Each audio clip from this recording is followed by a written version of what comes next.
A paz do Senhor, meus queridos e amados irmãos. Aqui quem vos fala é o pastor e professor Salomão de Almeida. E você está no canal O Evangelho é Compromisso. E hoje eu gostaria de estudar com os irmãos, aqui no Evangelho de Marcos, capítulo 8, e versículo de número 34, quando o Senhor Jesus falou o seguinte: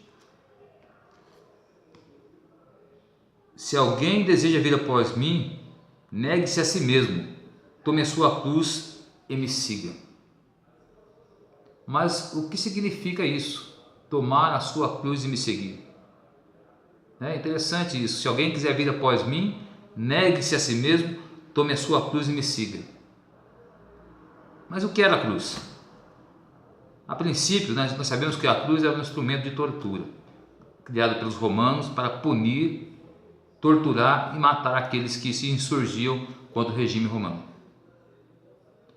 Mas a cruz não foi o único instrumento de tortura criado pelo homem. Ao longo da história nós podemos observar tantas outras vezes onde o homem desenvolveu métodos para torturar outros homens. Parece que o ser humano é especialista em desenvolver métodos para torturar outros homens. Parece que o homem gosta de fazer o outro sofrer por meios mais terríveis possível. E quanto mais aprimorado forem esses meios, parece que é melhor para eles. Como a gente conhece a história, sabe que aqui no Brasil, na época da escravidão, tantos instrumentos de tortura foram criados para fazer os escravos sofrer, para torturar e até matar os escravos, para forçá-los a trabalhar, para pôr medos nos escravos. No regime de Hitler também, a gente conhece a história, sabe que foram desenvolvidos vários métodos de tortura, de morte terríveis, experiência feita com seres humanos, por causa de um fanatismo de um homem que matou milhares de pessoas, talvez milhões de pessoas, principalmente judeus. Então, sempre foi assim e eu creio que vai continuar sendo assim por muito tempo. O homem, quando ele quer dominar outro homem, ele se impõe pela força e pela dor. Antes do Império Romano, tivemos outros impérios dominando o mundo conhecido de então, e a gente sabe que sempre foi assim. Por exemplo, o Império Assírio, ele era conhecido por suas formas terríveis e cruéis. Quando os assírios conquistavam um povo, uma das coisas que eles faziam em primeiro lugar era furar ou cegar todos os soldados capturados, para que eles pudessem ficar indefesos e ficar totalmente dependentes do seu dominador. Também é conhecido que os assírios tinham o costume de tirar a pele viva das pessoas, a pele da pessoa viva. Imagine só deixar a pessoa sofrendo sem pele. Que coisa terrível. Também se fala que eles pegavam mulheres grávidas, tiravam o feto da barriga da mulher e colocavam um gato vivo e costuravam. Irmãos, terrível, terrível. A gente não consegue imaginar até onde vai a mente doentia do ser humano quando ele quer fazer o mal. E eles também tinham um método muito conhecido chamado de empalação. Mas o que era a empalação? A empalação nada mais era do que eles pegarem uma estaca, uma espécie de eucalipto, e pendurar a pessoa, muitas vezes pelo meio, atravessava das costas para a barriga, pelo estômago, e deixava a pessoa pendurada ali até que ela morresse. Ela ficava ali sofrendo dores terríveis por muito tempo. E isso quando não era feito pelo ânus, que eles atravessavam a pessoa pelo ânus até chegar na boca, e a pessoa ali tinha aquela morte terrível. Jonas, quando ele foi mandado por Deus para ir para Nínive, ele se recusou. A gente sabe que ele fugiu, ele foi para Tarsis. Por quê? Porque ele conhecia a fama dos assírios, e Nínive era a capital da Síria. E ele pagou um alto preço pela sua desobediência. Então Jonas fugiu, mas no final ele teve que cumprir a vontade de Deus. Mas ele sabia que aquele povo era terrível.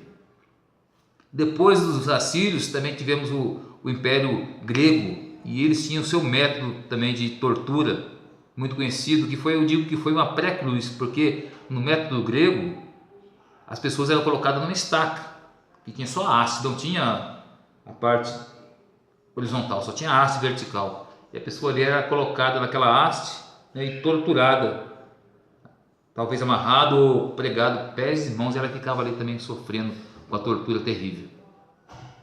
E eu digo, como eu disse, que é uma pré-cruz, porque depois dos gregos vieram os romanos, e os romanos já introduziram a crucificação, que a crucificação a gente sabe que foi instituída para punir aqueles que se levantavam contra o regime romano.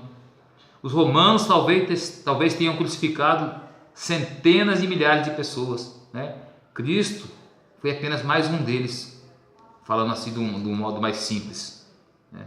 A gente sabe que quando ele foi crucificado, mais dois foram crucificados ao lado dele, dois criminosos. Então, os romanos, o que eles queriam dizer quando eles estavam crucificando alguém? O que eles queriam mostrar para os outros? Eles queriam mostrar o seguinte: se você fizer o que ele fez, ou se você adotar ou apoiar as ideias dele, você vai terminar do mesmo jeito que ele terminou.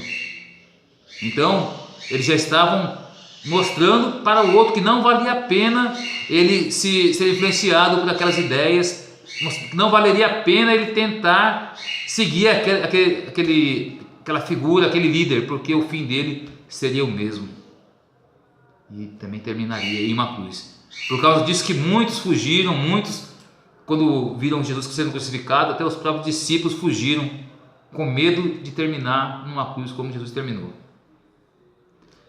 E só que o que ele quis dizer quando ele falou: negue-se a si mesmo, cada um tome a sua própria cruz e me siga?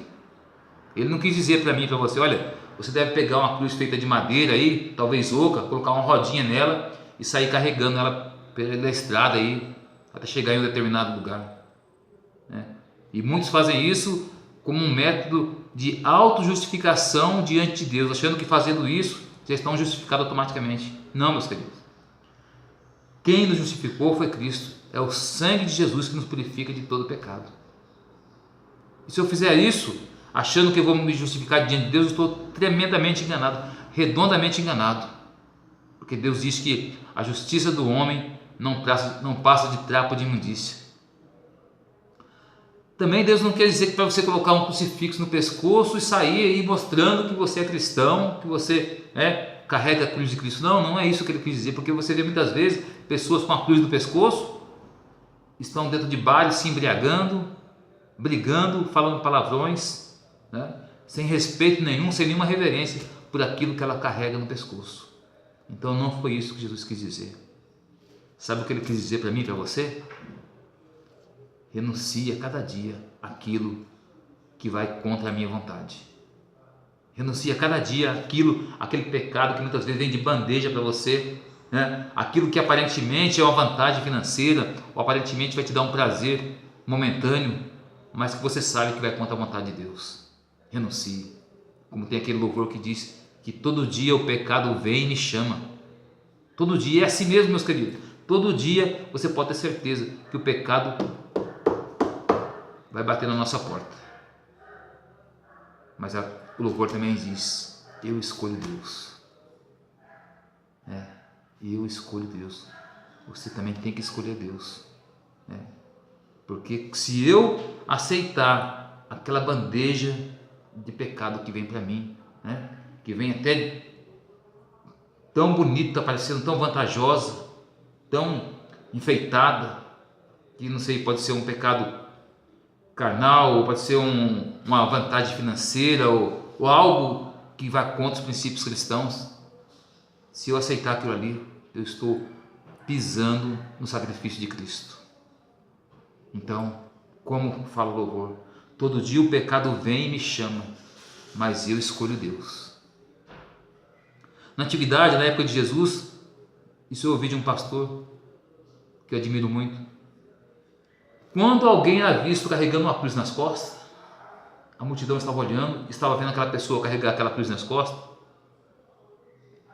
todos tinham a certeza: aquele nunca mais volta, aquele vai morrer, porque a cruz é sentença de morte.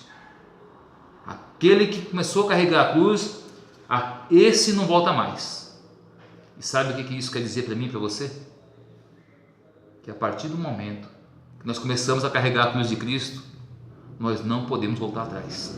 Nós não podemos retroceder, porque a Bíblia diz que aquele que põe a mão no arado e olha para trás, ele não é apto para o reino de Deus. Então, se eu e você começamos a carregar aquela cruz, a cruz de Cristo, a verdadeira cruz de Cristo, a cruz da renúncia, nós não podemos olhar para trás, porque nós morremos para o mundo.